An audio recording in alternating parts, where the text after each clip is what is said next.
नमस्कार दोस्तों, 31 जुलाई 2025 को दिल्ली में एक बड़ा प्रोटेस्ट हुआ।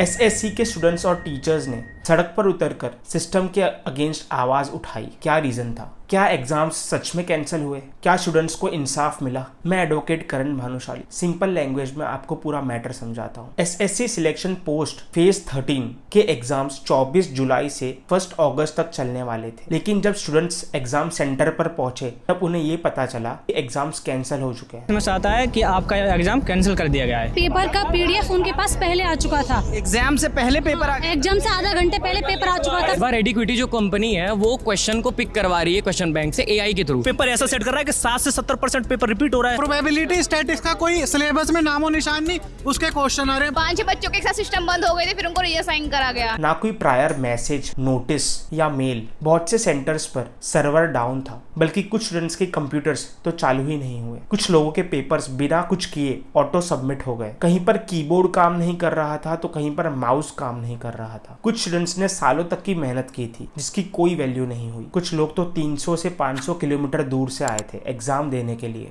जिनका travelling expenses, hotel expenses, food expenses सब वेस्ट हो गया। इन्विजिलेटर खुद मोबाइल चलाते रहते हैं और माउस पे 4 बार क्लिक करो तब जाके वो क्लिक हो रहा है। ये बेचारे अगर माउस कीबोर्ड में ही उलझे हैं, बाकी इशू पे तो बात नहीं कर पा रहे। हम स्टूडेंट हैं, हम पढ़े या केस करें, क्या करें? हम गलती आपकी और भुगतेंगे हम। ये सीधे बोलते हैं जाओ जो करना हो करो। चेयरमैन कह रहा है कि मैं क्या कर सकता हूँ, जब अथॉरिटी ने तुम्हें बनाया चेयरमैन, आप नहीं करोगे तो कौन करेगा सर? तो इनका टारगेट यही है कि बच्चे की मानसिक स्थिति को इतना खराब कर दो कि वो फॉर्म भरवाने को ही नौकरी समझे। बच्चों को शॉक लगा जब वो एग्जाम सेंटर पर पहुंचे, तब उन्हें ये बताया गया कि एग्जाम कैंसिल हो चुका। ये सिर्फ पैसों का नहीं, मेंटल टॉर्चर का भी मामला है। स्टूडेंट्स को ना ही कंपनसेशन मिला और ना ही रीशेड्यूल की क्लैरिटी। अब बच्चों का ये सवाल है कि क्या हमारा फ्यूचर एसएससी के लिए मजाक है?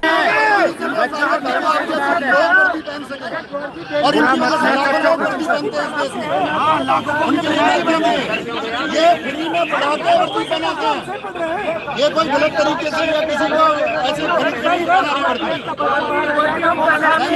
बच्चों को सपोर्ट करने के लिए उनके टीचर्स भी प्रोटेस्ट का हिस्सा बने। टीचर्स का ये कहना था कि सिर्फ ये स्टूडेंट्स का इशू नहीं है, ये एजुकेशन सिस्टम की इज्जत का सवाल है। जब टीचर्स भी प्रोटेस्ट का हिस्सा बने तब पुलिस द्वारा उनका डिटेंशन किया गया। इस तरीके से यहाँ पे क्या माहौल है और देखिए डिटेनिंग चालू हो गई है और देखिए किस तरीके से देखिए पुलिस प्रशासन लोगों को डिटेन करने की कोशिश। और ये देखिए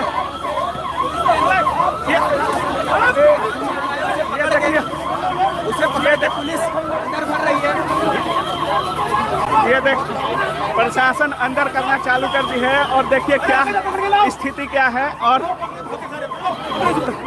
किस तरीके से यहाँ देखिए नीतू मैम यहाँ है और यहाँ पे किस तरीके से प्रशासन डिटेन करती हुई सभी लोगों को। और ये देखिए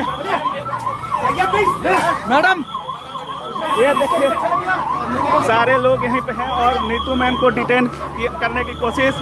ये देखिए फीमेल स्टूडेंट्स और टीचर्स के साथ तो मिसबिहेवियर तक की रिपोर्ट्स आई हैं। क्या हुआ मैम? क्या हुआ? नीतू मैम क्या हुआ? ये लोग उठा के लेके जा रहे हैं। ये देखिए किस तरीके से प्रशासन डिटेन करती हुई और ये देखिए बस में भर के प्रशासन लोगों को बस में भर के डिटेन करती हुई। क्या हुआ? ये देखिए प्रशासन किस तरीके से डिटेन करती हुई।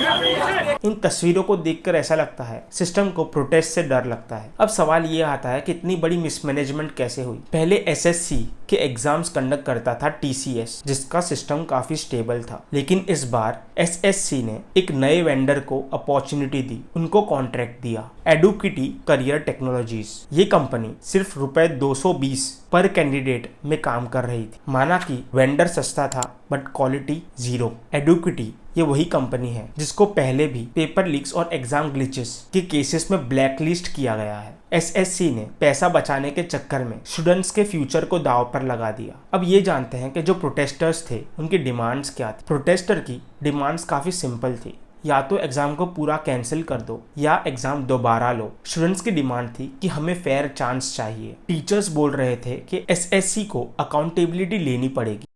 क्या चल रहा है मैम? क्योंकि उनका मानना है कि हम लोग इस लायक नहीं है कि हम लोग बच्चों की आवाज उठा सके। अच्छा, ठीक है, सारे देश के सब टीचर लोग आए। आके घसीट के लेके जा रहे हैं। हम लोगों ने पूरी कोशिश की कि हम लोग जाके डीओपीटी तक ज्ञापन दे सके, वो नहीं अलाउ कर रहे हैं। सारे देश के शिक्षक आए हैं। सारे देश की शिक्षक आए हैं, सबको इन लोगों ने मार के भगाया है। अच्छा, मार के भगाया। सब लोगों को इन लोगों ने मार के भगाया है, कुछ लोगों को अंदर बिठा लिए हैं। आपको भी नहीं छोड़ा गया है मैम। ये देखिए, जिस पर #Justice for Aspirants, #SSC Mismanagement ये हैशटैग्स चलाए गए और काफी वायरल हुए। सोशल मीडिया पर ये इशू काफी ट्रेंड कर रहा है, लेकिन ऑफिशियल साइलेंस इस इशू को काफी डिस्टर्ब कर रहा है। चलिए इस पर एक लीगल नजर डालते। ये मैटर डायरेक्टली हिट करता है स्टूडेंट्स के फंडामेंटल राइट को। राइट टू नेचुरल जस्टिस का वायोलेशन हुआ है। एसएससी एक कॉन्स्टिट्यूशनल बॉडी है, उसकी रिस्पॉन्सिबिलिटी है कि वो ट्रांसपेरेंसी और फेयरनेस मेंटेन करे। स्टूडेंट्स लीगल एक्शन ले सकते हैं under administrative law and consumer protection act, क्योंकि उन्होंने पैसा दिया सर्विस के लिए जो उन्हें मिली ही नहीं। अब सवाल ये आता है कि अब क्या करना चाहिए। तो एसएससी पर इमीडिएट यही वो गाड़ी है जिसमें शिक्षकों को बैठा करके डिटेन किया जा रहा है और स्टूडेंट्स के लिए और इसमें नीतू मैम से लेकर के बहुत सारे शिक्षक हैं और प्रशासन के देख लीजिए किस तरीके से यहाँ पे पूरी तरीके से मुस्तैद है। सिस्टम पर सवाल उठ, अगर आज इस इशू को इग्नोर कर दिया गया तो फ्यूचर में और भी एग्जाम्स में ऐसे इश्यूज आएंगे और कोई एक्शन नहीं लिया जाएगा। आपका ये रोल है कि आप अवेयरनेस बढ़ाओ। दोस्तों, एजुकेशन सिर्फ नंबर्स का गेम नहीं है, ये देश के फ्यूचर का सवाल है। अगर आप एसएससी एस्पिरेंट हो या किसी को जानते हो जो इस इशू की वजह से अफेक्ट हुआ है, तो उसे ये वीडियो शेयर करो और इस वीडियो के नीचे कमेंट करो #Justice for Aspirants। अगर ये वीडियो आपको पसंद आया हो तो इस वीडियो को लाइक करना ना भूलें और मेरी चैनल को सब्सक्राइब करना ना भूलें। चलिए मिलते हैं अगले वीडियो में, तब तक के लिए जय हिंद।